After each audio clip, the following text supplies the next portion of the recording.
अस्सलाम वालेकुम, कैसे हैं आप सब। अच्छा, आज सुबह जब मैं उठा तो मुझे बहुत ज़्यादा मैसेजेस आए हुए थे कि भाई सुना है स्टेट बैंक ने कोई नई पॉलिसी निकाल दिया है, अब हम गाड़ियाँ नहीं ले सकते।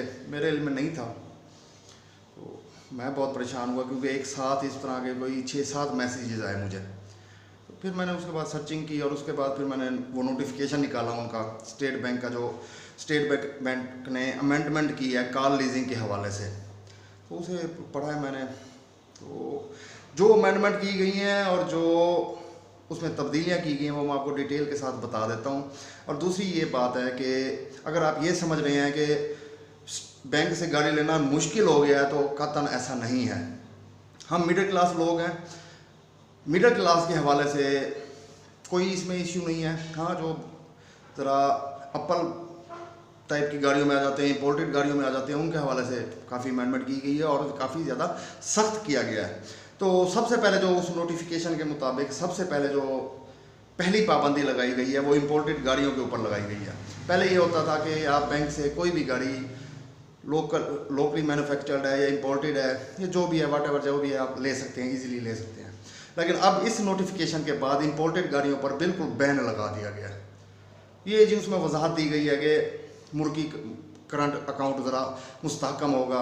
लेकिन जो पहला मेन उसका उस नोटिफिकेशन का जो अमेंडमेंट है वो ये है कि अब इंपोर्टेड गाड़ियाँ बैंक लीज़ नहीं कर सकता और ना ही आप ले सकते हैं, बैंक आपको उसके ऊपर कर्जा नहीं देगा इंपोर्टेड गाड़ियों के लिए। दूसरे नंबर पर आ जाते हैं, अगस्त के अंदर कार फाइनेंस लीजिंग बहुत ज़्यादा हुई। जस्ट अगस्त के महीने में 360 अरब रुपए के कर्जे दिए बैंक ने कार लीजिंग के लिए। तो उसके लिए स्टेट बैंक ने अब एक न्यू रूल निकाला है कि पहले कार फाइनेंसिंग के लिए कर्जे की हद थी 50 लाख रुपए, उसे कम कर दिया गया है। अब से कर्जे की हद हो गई है 3 मिलियन यानी 30 लाख रुपए, यानी आप 30 लाख तक की गाड़ी ले सकते हैं, इसके अलावा उससे ऊपर आप नहीं ले सकते। एक और इसमें एक अमेंडमेंट की गई है कि पहले 7 साल तक होता था टाइम कि आप गाड़ी 7 साल तक लीज़ करवा सकते हैं, अपनी किस्तें 7 साल तक भर सकते हैं। लेकिन अब कम अज़ कम ज़्यादा से ज़्यादा आपका टाइम जो है वो 5 साल कर दिया गया है, यानी 7 साल के बजाय आप 5 साल में उसे क्लियर करेंगे। उसके बाद एडवांस की तरफ आ जाते हैं।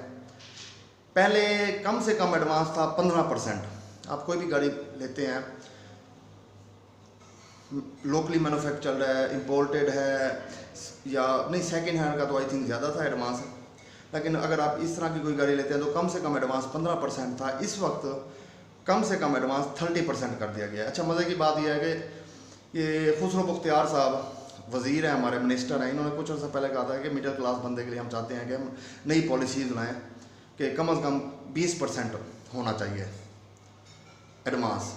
लेकिन यहाँ एडवांस 30% कर दिया गया है। लेकिन उन मिनिस्टर साहब की बात भी ठीक थी, वो मैं आपको आगे चल के बताता हूँ।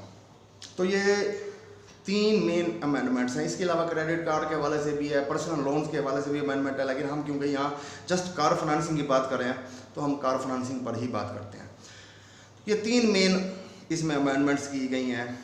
इंपोर्टेड गाड़ी अलाउड नहीं है, कर्जे की हद 3 मिलियन 30 लाख तक कर दी गई है, एडवांस 15% से बढ़ाकर 30% कर दिया गया है और ड्यूरेशन 7 साल से कम करके 5 साल कर दिया गया है। अब ये किन गाड़ियों पर लागू है? 1000 सीसी और 1000 सीसी से अबव, चाहे वो लोकली मैन्युफैक्चर्ड है या चाहे वो बाहर की मैन्युफैक्चर्ड है। ये हद इनके लिए 1000 सीसी के लिए।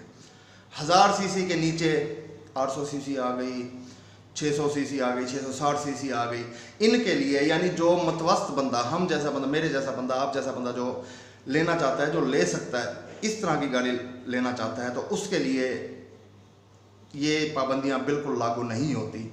ये पाबंदियां जस्ट 1000 सीसी से ऊपर के लिए हैं। 1000 सीसी तक या इलेक्ट्रिक गाड़ियाँ जो यहाँ पाकिस्तान में तैयार हो रही हैं, उन पर किसी तरह के कोई अमेंडमेंट लागू नहीं होती, उन पर ये कवानीन लागू नहीं होंगे। इट मीन्स कि 1000 सीसी से कम वाली गाड़ियाँ जो जिन शराइत पर हम लोग पहले ले रहे थे, अब भी हमें वो उन्हीं शराइत पर मिल जाएंगी। तो ये न्यू अमेंडमेंट्स उसके लिए लागू नहीं होंगी। इट मीन्स कि मिडिल क्लास बंदा इफेक्ट इससे नहीं हो रहा। तो ये मैं डिटेल से मैंने आपको बता दिया है। जो दोस्त इस चीज़ को लेकर परेशान हो रहे थे कि शायद अब गाड़ी लेना बहुत ज़्यादा मुश्किल हो गया, क्योंकि यार गाड़ियों की प्राइजेज़ इतनी ज़्यादा हैं कि चलें, हम जैसा बंदा सोचता है यार चलो बैंक से लीज़ करवा ली जाए, कि सैलरीड बंदा होता है या कोई जिसका छोटा सा कारोबार होता है चाहता है कि मैं करवा लूँ। तो काफ़ी दोस्त परेशान हो गए थे कि शायद अब बैंक से लीजिंग बिल्कुल ही मुश्किल हो गई, या मुश्किल नहीं हुई, उनके लिए मुश्किल हुई है कि जो बड़ी गाड़ियाँ लेना चाहते हैं। अगर आप मिडिल क्लास से हैं तो आपके लिए कोई टेंशन वाली बात नहीं है। आई होप कि आप समझ गए होंगे। इतनी वीडियो थी आज की। वीडियो कैसी लगी है कमेंट सेक्शन में लाजमी बताइएगा। अगर वीडियो अच्छी लगी हो तो लाइक सब्सक्राइब करना मत भूलिएगा। अपना ख्याल रखिएगा, दुआओं में याद रखिएगा। अल्लाह हाफिज़।